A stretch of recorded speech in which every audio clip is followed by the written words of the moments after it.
Welcome to episode 82 of How About Them Huskies. As always, I'm Connor, joined by Matt and Andrew, and the wait is over. It's been a long time since we did an episode. It was around draft time. Me and Andrew were just looking it up to see the last one that we did, but we're officially in season 3 of the show. First 2 seasons went pretty well, I'd say, for the Huskies. I feel like you two would agree, but yeah, it's off season. It's not over, but I mean, school's back in session. Basketball season is around 2 months away, pretty much 2 months from today or so from starting. So it's right around the corner. Time to recap what's going on for the Huskies recently. We got our non-conference schedule. We got some news about the Big 12. We got some other little tidbits we'll talk about at the end, but I feel like we should start off with the biggest news. I mean, the non-conference, I know we all really wanted it. I don't think that's the biggest news to come out in the past week or so. It's the fact that UConn will not be joining the Big 12 as of now. There was a plan for us to join, a rumored plan for us to join next year for basketball, all sports, I'm pretty sure it was, except football, which would be joining 5 years later, which is an interesting plan to begin with. I want to hear your guys' thoughts on that. But this is the quote from the Big 12 commissioner. He said, following detailed discussions with my conference colleagues alongside UConn leadership, we have jointly decided to pause our conversations at this time. We will instead focus our attention and resources to ushering in this new era of college athletics. So let's just start right there. I mean, I feel like pausing is another word for we don't want you. I feel like if they wanted us, why would they wait? There's no reason to pause. If you want this to get going, you want one of the best basketball brands in your conference. I mean, there's obviously the football aspect, which we'll talk about, but I don't know. I feel like pause is kind of not the full truth right there. Well, I this has been a huge topic on Twitter, and people have been arguing about it for weeks. But my thing is this: it's that we have won national championships, 6 of them, 5 of which we were in the Big East, if I'm not mistaken. I might be mistaken; it might be 4, but I'm pretty sure it's 5 because I know we were in the American for one of them. But anyway, why would we give up all that history that we have in this great basketball conference to go to the Big 12 just for money? I mean, these conferences, these power conferences they're starting to ruin college sports. And just UConn being in the Big 12, like UConn is known, when you think of UConn, you think Big East. And I don't think that that's an argument. It's facts. UConn hockey's obviously football is a different story, but the people that are arguing about women's basketball, that's fair. But then what happens if the women's basketball team plays in the Big 12 and they're not as good as they were in the Big East and they get an 8 or a 9 seed in the tournament? Then people start whining. Same thing with this team. We were a 1 seed this year. We pretty much swept the Big East besides a few road games. But what happens if we go to the Big 12 and we don't do so well and we get a tough seed in the tournament? Then people are saying, "Oh, going to the Big 12 was a mistake," and it's kind of a lose-lose because people want the money, they want the big power conference money, but at the same time, if we don't succeed in that conference, then people are going to whine about it. So I think it was the right move for now. Keep us in the Big East. Back-to-back years, we've came out of the Big East and won the national championship, defeated teams from every conference. So I think it's the right move for right now. Definitely agree with, a majority of what you said. Honestly, maybe all of what you said. Leaving the Big East kind of it kills the Big East, loses them money. The power conferences, in theory, are like an awesome idea, like all the best teams playing each other all of the time. And I mean that you can't deny that's awesome, but at the same time, it's like you built this history and this richness to the game. And I mean, if UConn leaves the Big East, I mean, what happens to the other Big East schools? They're going to lose money. I mean, everywhere you gain money, I mean, you're losing money somewhere else. All these other schools that have, worked hard to develop their teams and develop their athletics, such as Marquette or Providence. I mean, even Georgetown's back on the way up. So I feel like it could all just blow up really fast. So you mentioned the lose-lose. I definitely agree with that. Yeah, for some context, there's 16 teams in the Big 12 right now. Although I'm not sure who it is, if it's the AD or who gets the vote for each school, but you need 12 out of 16 to say yes to you for you to join to get in. And at one point it was like we had some numbers. I think it was like 8 yes and like 4 no or something. I don't remember the exact numbers. We had some sort of data. We never got the final score of the final tally of those votes. All we got was this thing saying that they're pausing their decision. So clearly the decision was that they voted no. They don't want to just flat out say it. But I feel like I know we're not a football podcast. This comes down to football. I mean, is it a coincidence that this comes out like the day after we get blown up by a middle to bottom Big Ten team? Sure. I mean, I don't know if anyone really expected us to win that game against Maryland, but what was it, like 50-7 or something like that? I mean, thought it'd be a little more competitive. We're currently recording this on Saturday.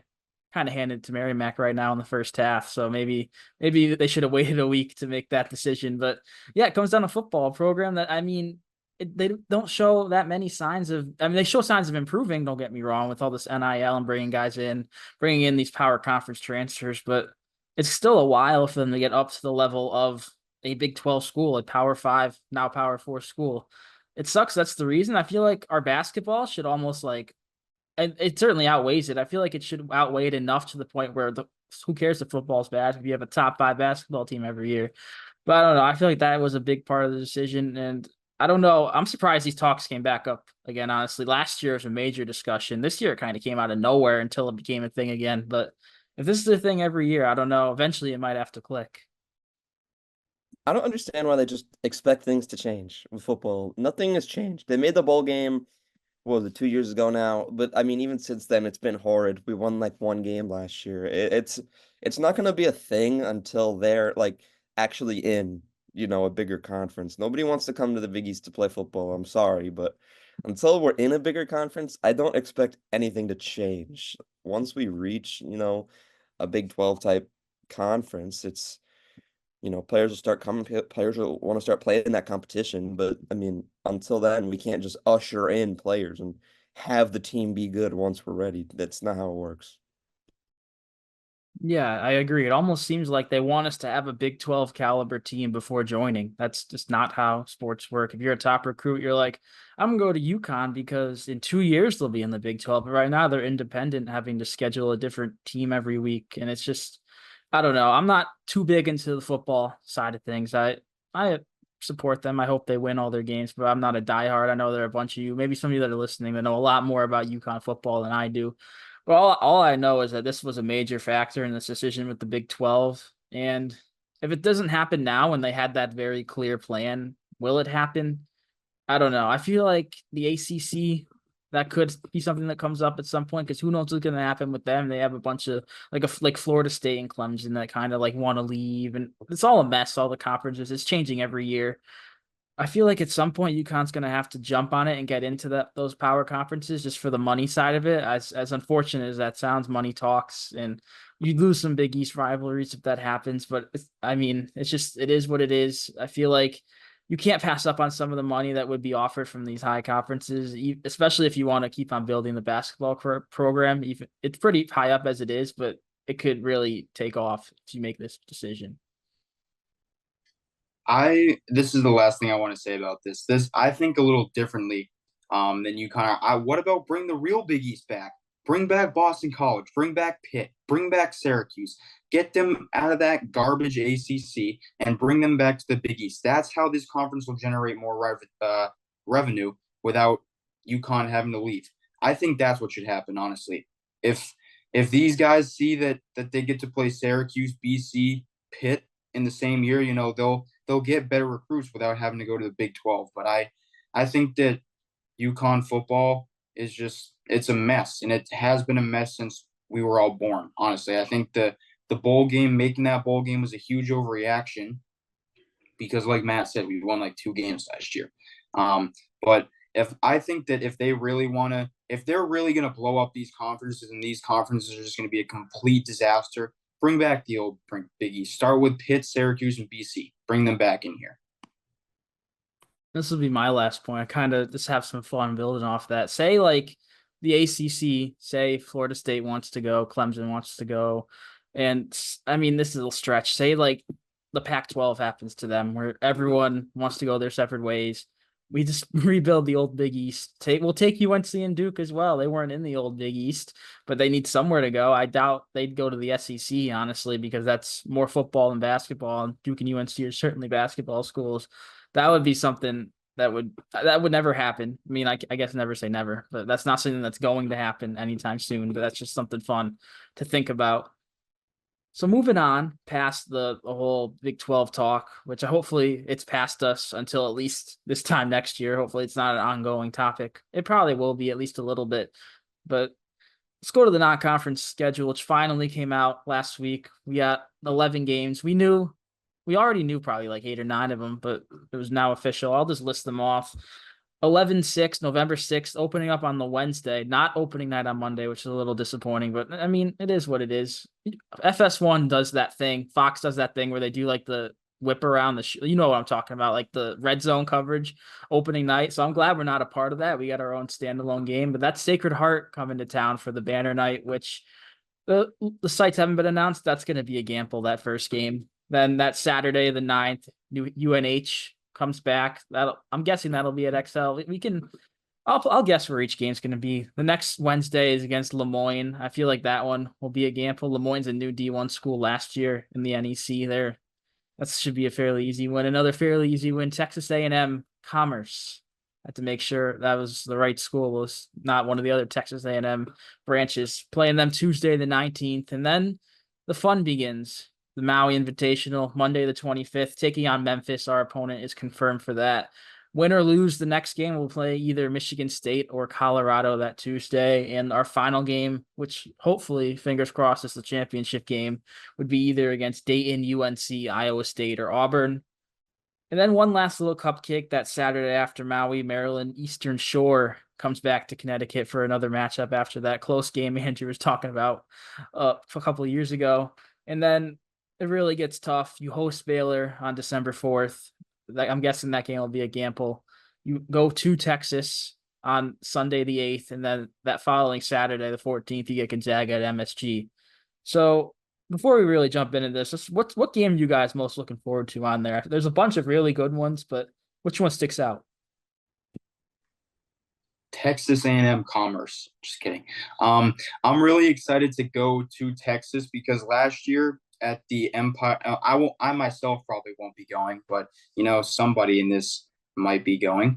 But last year we played them in the Empire Classic at Store South, and we kicked their butt. It wasn't too hard, but Texas, tough environment. They're in the SEC now, so I'm excited to go to Texas to play that game because I think it's going to be hard. I think it's going to be Kansas Allen Fieldhouse-esque. It's on a Saturday, so it's going to be packed. But besides that, Baylor at home is that's probably one of the biggest home games, non-conference home games we've had in a long time because we've had the Big East, Big 12, or it was the first time we played, it was Oklahoma State, and that wasn't that big, but Baylor coming in with all their transfers is the incoming freshman VJ Edgecombe, that's how you say that. He was between Duke and Baylor, and Duke's just loaded, so he chose Baylor. And then Jeremy Roach from Duke, and even Norshot, I think it's Omir from Miami. So that Baylor team is going to be very good, and I'm really excited for that one. That'll 110% be at Gamble. I would be willing to bet that, but I'm really excited for the Baylor and Texas games. Honestly, it may not be the biggest game on our non-con schedule, but I'm just excited to beat up on Memphis, honestly.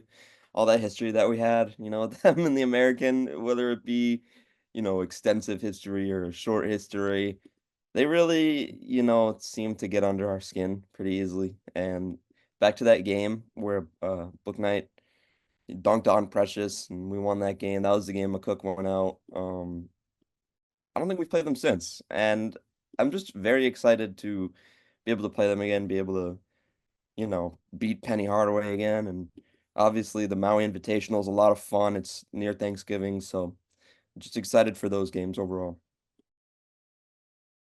I'm also going to go with that Baylor game. I feel like I just was looking at the past year's schedule. Since we joined the Big East a few years ago, the only Power 5 team we played at home in non-conference play was that Oklahoma State game in the Big East Big 12 battle. We haven't had another one at home. We played a really tough schedule. Like we played at Kansas last year, Carolina neutral, Texas neutral. We had the what's it called, Battle for Atlantis a couple of years before that. So we've had some tough games, but at home, none really. Baylor is going to likely be a top 10 team.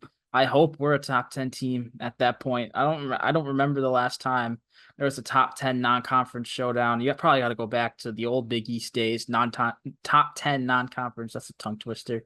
Top 10 non-conference showdown.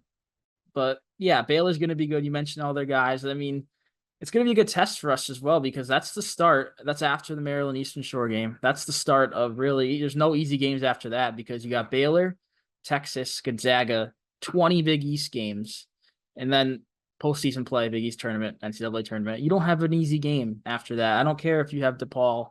Maybe that'll be an easy game, but you don't know that yet. Maybe they'll be top half team in the Big East. Probably not, but yeah, I'm excited for that, Bailey. I'm excited for all these games, really. It's just, I just need UConn basketball back. We had a little taste of it. I'm sure you guys remember we did a little bit of coverage of the Stars of Stores. It did not go well for the Stars of Stores in the tournament. They just, I mean, the game they lost to the Penn State team, Penn State might have shot 80% from three and made 30 of them. They just couldn't miss. But yeah, I mean, that was unfortunate for them. But sticking here, there is one game I didn't mention. I want to maybe hear your guys' thoughts on this. It's actually coming up October 14th. UConn URI at Mohegan Sun, a charity scrimmage. It's just, I'm excited for that one personally because it's just UConn basketball a month earlier than we all expected. It's a game we can go to. I'm going to try to go to it if I don't have any conflict. Yeah, UConn versus URI is obviously a fun one. Danny Hurley's former school, them going at it at Mohegan Sun. Always a fun time there. It'll be a good time, I believe. It's just overall, a good experience, exhibition or not. I feel like it's a great game to make it out to, and just a good overall experience to have. So if you have the opportunity to go to that, I definitely recommend. Yeah, and it's for a good cause. I saw all the ticket sales, I believe, Coaches versus Cancer, one of those organizations. I should know which one, but I don't know off the top of my head. It's also just cool to see like what the team looks like because this year as much as any. I feel like we don't know who the starting lineup's going to be. It could be any of 8 or 9 guys. There's Caravan who's locked in, but after that, is there really any true locks? I don't think there is. So maybe that won't be whatever our lineup is versus URI may not be the same 3 or 4 weeks later. It may not be our lineup, but I mean, it could be. Who knows? You mentioned, the starting lineup, the possibility of it not even being our starting lineup. I was kind of thinking the same thing. I was thinking, will he put all of our guys out there for, an exhibition? But hopefully, we get a little, taste of it and we get to see, who our starting lineup's going to look like for the rest of the season. Yeah, I know they had that open practice about a month ago now. I don't think any of us were able to go there, but Jaden Ross stood out in that. I saw a lot of people saying he's a guy who personally looking at the squad may not even be in the rotation for me. So if it's good to see against competition like URI, who's not the greatest, but it's other guys. It's not just you're going against the same guys in practice. That'll be fun. They're also going to do another secret scrimmage. You're allowed to. We're going to do our 2 like we do every year. We don't know who that secret scrimmage is going to be against. Last year, it was against Virginia. And if I remember correctly, I believe Virginia beat us pretty badly. And it's kind of ironic seeing how we dominate non-conference teams. So maybe losing in a secret scrimmage, losing to a URI, maybe could be beneficial for us in a game that doesn't count. But yeah, we're going to have another secret scrimmage. We don't know who that's going to be. It's going to be probably late October. Maybe a box score will leak or something. But yeah, I'm just really excited for UConn hoops. And you obviously never know with these types of things. I mean, how many years in a row has it been where somebody random comes off the bench in place of an injury and starts almost the rest of the year? I mean, last year it wasn't um such a, stretch. Jalen Stewart obviously came in and throughout like the end of the year just, pushed us over the top in my opinion. The year before that, it had to have been Caravan who came in for the injured Johnson and started the whole year. And this list goes on, and there's always someone who you don't really expect to come in and make as much of an impact. So who knows? Maybe our best player in the year won't even play in the scrimmage. So we just need to make it through and see. Have a little score update. That's why it was a brief pause. UConn's up 56-7 at the 2-minute warning in the first half. So Big 12 made a mistake not taking this program. We're proving them wrong. But a couple of last points here, some housekeeping that we missed over the summer. We're taking that trip to the White House. I know the year before from the 23 champ, we did it pretty quick in like May. I'm pretty sure. Like we had the whole team there pretty much, even the guys that got drafted. I remember Jackson was there, Hawkins. This year it's gonna be different. I doubt we're gonna have like Klingon's gonna come back for that. All those guys that are pro now, but it's coming up, I believe, next week, or I think it's this upcoming Monday. I don't know exactly, but it's coming up soon. Good to see did that. I honestly forgot they didn't, but I'm glad they get it out of the way. Alex Caravan was named a preseason All-American on the blue ribbon list, which is I'm not sure how credible that is, but I mean he's still named a preseason first team All-American. I feel like he could certainly live up to those expectations, seeing how talented he is and some of the other guys. I mean, Hunter Dickinson of Kansas is up there, Mark Sears, Alabama. Really, all these top teams take their best player. They're probably here. UNC has RJ Davis. A lot of talented players, but I feel like Caravan, with his experience, his talent, he's right up there with all those guys, which I don't know if I really expected to say that even like before last year, but he's taken massive leaps, and I'm really excited for that. Him coming back definitely caught me by surprise because I honestly felt like he was at his draft peak. It's weird for me to like come back and think and say that Caravan's going to be a first round pick this year.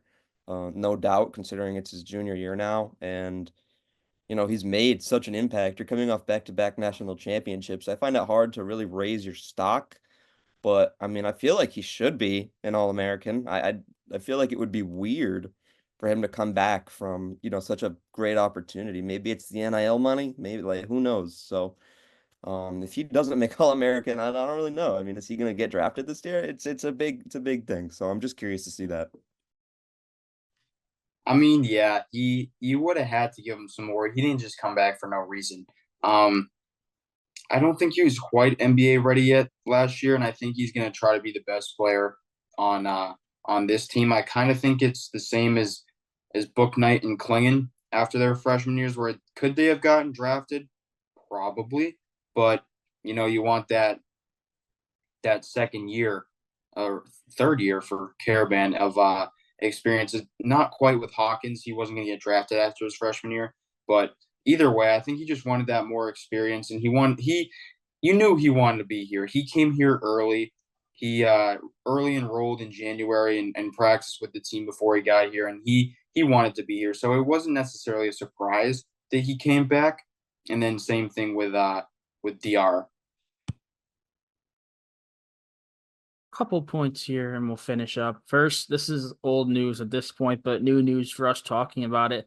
Gamble Pavilion is getting some updates. The video board is a lot bigger now. It's like 120 feet long, replacing the little small, outdated one they had. I know we're all excited about this and want to talk about it. What do you guys got? I am thrilled because I usually sit in the same section and in Gamble, good old 222. And when I would try to read the scoreboard, I would have to get binoculars because I couldn't read the names. I would have to just memorize how many points each guy had. I think this is good because XL's obviously got that massive jumbotron thing that hangs in the middle, and Gamble is obviously smaller with the bubble and the speakers hanging in the center. So I think it was definitely time for a new video board. Just things that need to happen. Same thing with a new court, and then eventually, hopefully, building Gamble bigger. But I think a video board is a step in the right direction. I have no idea where they're going to put the Wall of Honor guys, but they'll figure that out somehow. But I'm happy with this because it's definitely time for one because that thing it was like the TV hanging on the wall. So I'm happy because you got to make some adjustments. So this is a great call by the university. It's for sure a step in the right direction. I'm very curious where this money's coming from. I don't know where this money's coming from. I'm just kidding. We won back-to-back national championships, and people don't think about how much money your program brings in when you're so successful. I feel like after our first national championship, I thought some renovations were coming to Gamble. I wasn't sure what they were going to do, but small increases in capacity would help, or just making it more modern. I mean, obviously, you mentioned that old video board that we had. It was super tiny. It was like there wasn't even a video board at all. So obviously, bringing in a new video board, you could probably get rid of those sections on the sides, which display the stats. The new one should be displaying the stats. So Like I mentioned, a step in the right direction. Obviously, this year it's the video board. Who knows what it could be next year? Maybe a small capacity increase, maybe just overall renovations, making it nicer. Who knows? But Gamble is a historic building for us, and I just hope to see it continually improve. I don't want to see it, go away. To talk about improvements, last year it was the court. They got a brand new court in there. That this year the video board. I don't know if you guys saw this. I'm not go too deep into it. We have a sponsor on the court this year, and it's quite ugly. I don't. Did you guys see that? It's you should look it up, and if you haven't, it's this massive like some makeup company, and it's a That's rectangle. oh my God. I know what you're talking about now. That I saw it and it's like it's some I think it's a sponsor for the women's team and I'm half and half on this because it's like big sponsor for the women's team. Awesome. Get them some recognition too, but why does it need to be massive on the court? Like can't we just have a sign hanging up in there or something or have it on like the um oh what is the word for that? The thing that holds the basketball hoop up. I probably sound like a moron right now, but why does it have to be massive on the court? That's what I want to know. I mean, it's not my decision, but whatever. The company is Madison Reed, I think Hmm. it is. Yeah, I That's just the pulled it up. company.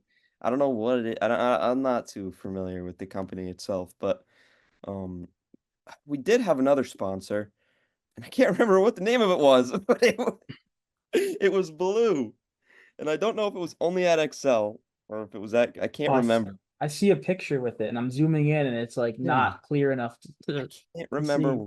It's like New York City something. I can't remember what it is, but I wonder if they're gonna get rid of that. I mean, how long till we have sponsorships on jerseys? I just I just don't. I don't know with the sponsorships. Obviously, it's a great thing to have. It's Yeah, the New York Madison. Life. That's what you were talking about. Yup. Yeah, The New massive York Life. blue New York Life square sitting on Yeah, there. so we have two of they're both obnoxious, I guess. Yeah, the Madison Reed is a hair coloring company, which is okay. At least it's a navy logo, I guess, but it's a huge square that takes up a lot of room. I don't know. It is what it is. Maybe it'll help us win, distract the opponents or something. I don't know. I think we've dug deep enough for episode 82. A lot to talk about. Non-conference schedule. Big 12 isn't happening. They don't like us. Football is back, apparently, against Merrimack. They're going to lose now that we're talking about this at halftime. But yeah, I mean, that's all for me, unless you guys got anything else touch upon. Football is back. Football is back. Football is back. We're so back. Which means basketball is closer to being back. Oh, yeah. And I don't know when we'll be back. I don't know when our next episode will be. I know we always promise. Oh, we said we'll do an update about the shooting store or stars of stores, and then they lost and we didn't. We're gonna maybe do like a weekly, but we also need news to talk about. Maybe we'll definitely talk again this month. We'll have another episode in the month of September, guaranteed. Maybe another. I don't know, but if there's news, we're at this point we're gonna try to get on it sooner, and I feel like that's something we can do. So maybe when the Big East schedule comes out, which I saw is supposed to be sometime next week. So yeah, we'll plan for that. Our next episode will be talking about the Big East schedule whenever that comes out. So until then, thanks for watching.